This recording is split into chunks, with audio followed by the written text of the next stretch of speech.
फुसफुसाते जंगल का छिपा खजाना। बहुत समय पहले पहाड़ियों के बीच बसे एक छोटे से गांव में एक जिज्ञासु लड़का रहता था जिसका नाम था ईशान। उसे रोमांचकारी कारनामे पसंद थे। उसकी सबसे अच्छी दोस्त माया भी अनजान जगहों को तलाशने में उतना ही आनंद लेती थी। दोनों अक्सर गांव के कोनों को खोजते और बुजुर्गों द्वारा सुनाई गई पुरानी कहानियों के रहस्य सुलझाते। एक दिन खेलते खेलते उन्हें गांव के किनारे एक पुराना फटा हुआ नक्शा मिला। नक्शा एक रास्ता दिखा रहा था जो फुसफुसाते जंगल में जाता था।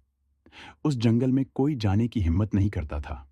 कहा जाता था कि यह जादुई था और इसमें ऐसी आवाजें गूंजती थीं जो लोगों को सही या गलत दिशा में ले जा सकती थीं। नक्शे पर एक लाल एक्स खजाने की जगह दिखा रहा था। उसके नीचे फीकी स्याही में लिखा था, सिर्फ साहसी, बुद्धिमान और दयालु ही सफल होंगे। ईशान की आंखों में चमक आ गई।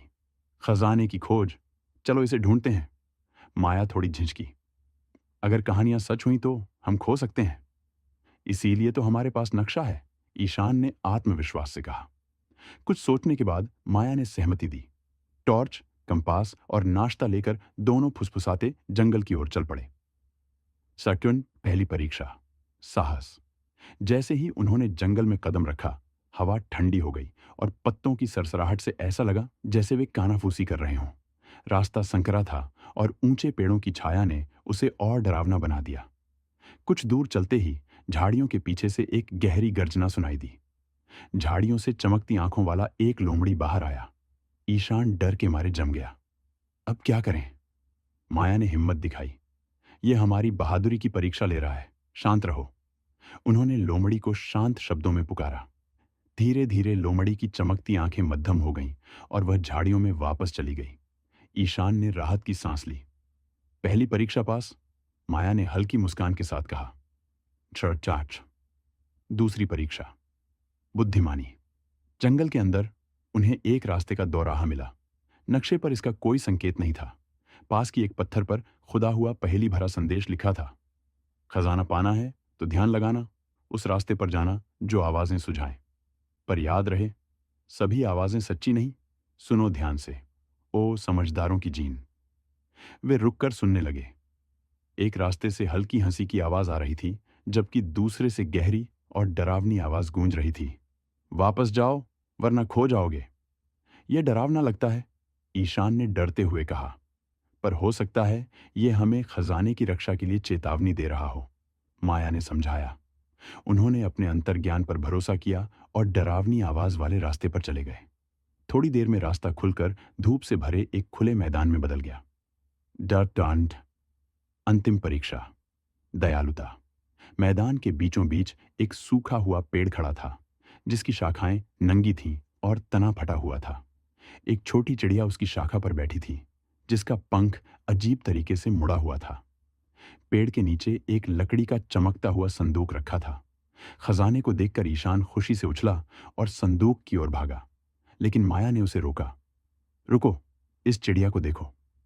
चिड़िया कमजोर लग रही थी और उड़ नहीं पा रही थी। माया ने उसे धीरे से उठाया। ये घायल है, पहले इसकी मदद करते हैं। ईशान ने गहरी सांस ली, लेकिन सहमति जताई। उन्होंने ईशान की शर्ट से एक पट्टी बनाई और चिड़िया के पंख को सावधानी से बांधा। अचानक चिड़िया चमकने लगी और सूखा हुआ पेड़ हरे भरे विशाल वृक्ष में बदल गया।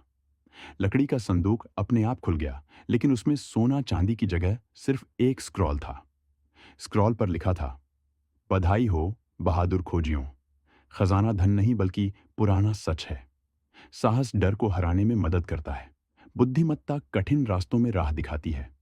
दयालुता सबसे बड़ा खजाना है, इसके बिना जीवन में गिरावट आ जाती है। जैसे ही शब्द गायब हुए, स्क्रॉल ने एक तेज रोशनी में बदलकर ईशान और माया को घेर लिया। वह रोशनी उन्हें धीरे धीरे जंगल से बाहर गांव तक ले आई।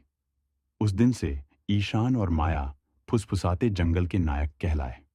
उन्होंने गांव के सभी लोगों को यह सिखाया कि साहस, बुद्धिमत्ता और दयालुता असली खजाने हैं, और इसी वजह से उनका गांव हमेशा खुशी और सामंजस्य में फलता फूलता रहा। समाप्त। नैतिक शिक्षा, सच्चा खजाना, साहस, बुद्धिमत्ता और दयालुता में है। ये गुण हमें जीवन की चुनौतियों से पार पाने और दूसरों की मदद में आनंद खोजने में मदद करते हैं।